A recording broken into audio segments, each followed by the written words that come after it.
शाम के 6 बजे का समय। हाईवे पर गाड़ियां तेजी से गुजर रही हैं। सड़क किनारे एक बेहद साधारण झोपड़ी नुमा ढाबा है।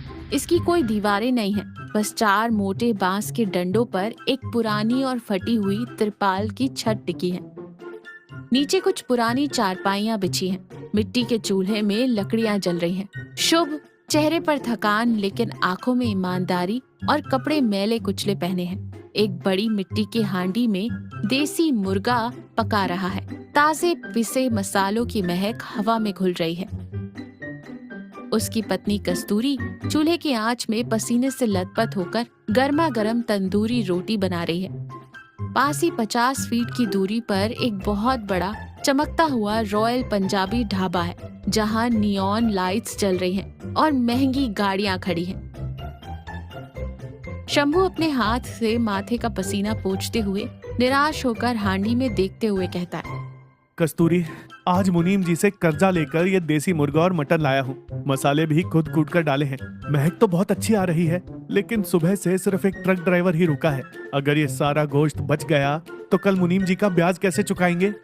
कस्तूरी तंदूरी रोटी को एक साफ पत्तल में रखते हुए, मन छोटा मत कीजिए जी। आपके हाथ के देसी मुर्गे के सालन का स्वाद क्या इस हाईवे के किसी 5 स्टार होटल में मिलेगा? जिसकी किस्मत में ये बेहतरीन खाना लिखा होगा वो पक्का यही आएगा। हम अपना काम पूरी ईमानदारी से करते रहेंगे। शंभू गहरी सांस लेते हुए कहता है, आजकल ईमानदारी से पेट नहीं भरता कस्तूरी। वो देखो, सेठ चंपक लाल के ढाबे पर कैसे भीड़ टूट रही है। उनके पास नरम सोफे हैं, बड़े बड़े पंखे हैं। वो लोग फ्रिज में रखा हफ्तों पुराना मांस रंग मिलाकर भी बेचें तो लोगों को वही पसंद आता है। हमारे पास क्या है? सिर्फ हाईवे की धूल और इस चूल्हे का धुआं। सेठ चंपक लाल अपने आलीशान ढाबे के बाहर खड़ा है। वो शंभू के ढाबे की तरफ हिकारत भरी नजरों से देखता है। चंपक लाल जानबूझकर जोर जोर से चिल्लाते हुए अपने मैनेजर से कहता है, अरे ओ मैनेजर, सड़क किनारे ये झोपड़ी अभी तक बंद नहीं हुई क्या? वो भिखारी आज देसी मुर्गा पका रहा है। हमारे रॉयल ग्राहकों को इसकी ये झोपड़ी और धुएं से चिढ़ हो रही है। कल तक इस कचरे के डिब्बे को यहाँ से उखाड़ फेंकना। मेरे ढाबे की खूबसूरती खराब हो रही है। शंभू चंपक लाल की बातें सुनकर सिर झुका लेता है। उसकी आंखों में आंसू आ जाते हैं। वो अपनी फटी जेब टटोलते हुए कहता है, सुना तुमने कस्तूरी, वो कैसी बातें कर रहा है? अगर कल मुनीम का कर्जा नहीं चुकाया तो चंपक लाल के कहे अनुसार हमारी तिरपाल उखाड़कर हमें सड़क पर फेंक दिया जाएगा। रात के 9 बजे हाईवे पर अंधेरा और सन्नाटा है। हवा ठंडी हो गई है। अचानक एक तेज रफ्तार लग्जरी कार का टायर फटने की जोरदार आवाज आती है।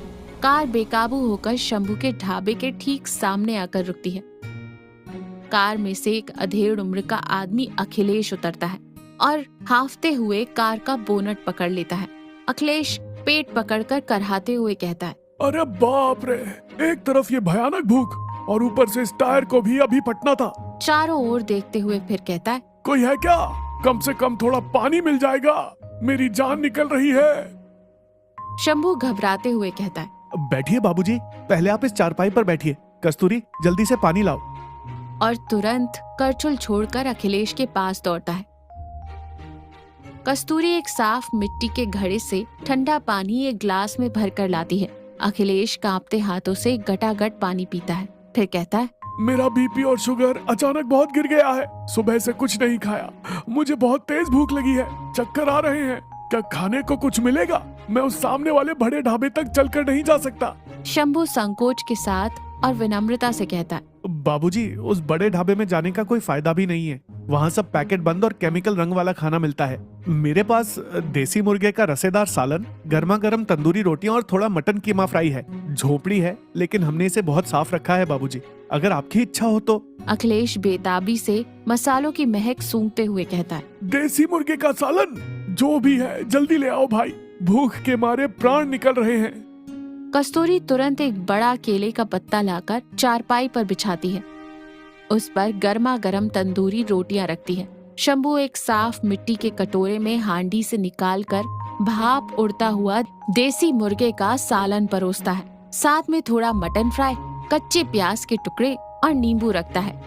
अखिलेश पहली तंदूरी रोटी का टुकड़ा सालन में डुबोकर जैसे ही मुंह में रखता है, उसकी आंखें खुशी से बड़ी हो जाती है। वो हैरान रह जाता है। आहा, उसकी आंखों में आंसू आ जाते हैं। क्या स्वाद है ये! ये देसी मुर्गा, ये तंदूरी रोटी, ये तो बिल्कुल मेरी माँ के हाथों के गांव वाले स्वाद जैसा है भाई।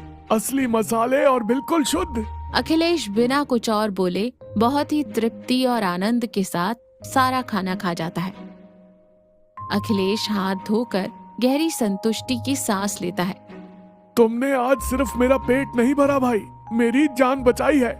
मांस पकाने का ऐसा शुद्ध स्वाद शहर में कहीं नहीं मिलता। तुम्हारा नाम क्या है? शंभू हाथ जोड़कर विनम्रता से कहता है। मेरा नाम शंभू है बाबूजी। बस 2 वक्त की रोटी के लिए मेरी पत्नी और मैंने मिलकर ये छोटा सा इंतजाम किया है। अखिलेश अपना पर्स निकालते हुए कहता है। ये छोटा सा ढाबा नहीं है शंभू, ये साक्षात अन्नपूर्णा का मंदिर है। ये लो तुम्हारे पैसे। वो शंभू को 2000 रुपए का नोट देता है, जबकि खाने का बिल मुश्किल से 200 रुपए रहा होगा। शंभू घबराते हुए कहता है। नहीं बाबूजी, मेरे खाने के लिए 100-200 रुपए ही काफी हैं। ये बहुत ज्यादा है। अरे रख लो शंभू, ये खाने के लिए नहीं, तुम्हारे हाथों के हुनर का इनाम है। और ये लो मेरा विजिटिंग कार्ड। मैं शहर का बहुत बड़ा मीट एंड स्पाइसेस होलसेल व्यापारी हूँ। कल शहर आना, तुम्हें जितना भी उच्च क्वालिटी का मांस और मसाले चाहिए मैं अपनी फैक्ट्री से आधे दाम में दिलवाऊंगा। तुम्हारे हाथों का स्वाद सैकड़ों लोगों तक पहुँचना चाहिए। शंभू और कस्तूरी कृतज्ञता से हाथ जोड़ते हैं। पीछे जलते चूल्हे की रोशनी में शंभू की आंखों में उम्मीद की एक नई चमक दिखाई देती है। 2 हफ्ते बाद का दृश्य, दोपहर का समय। शंभू के ढाबे की तस्वीर पूरी तरह बदल चुकी है। अब वहाँ 10-15 ट्रकों की लाइनें लगी हैं। शंभू बेहतरीन क्वालिटी का मांस इस्तेमाल कर रहा है। देसी मुर्गा, मटन फ्राई और तंदूरी रोटी की सुगंध पूरे हाईवे पर फैली हुई है। कई ट्रक ड्राइवर चारपाइयों पर बैठकर पसीना पोंछते हुए चाव से तंदूरी रोटी और मटन खा रहे हैं।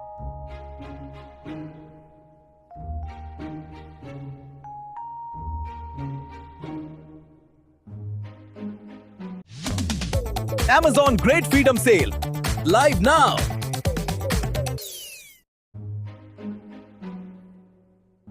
एक ट्रक ड्राइवर रोटी के साथ मटन चबाते हुए कहता है। अरे शंभू भाई, तुम्हारे हाथों में क्या जादू है यार।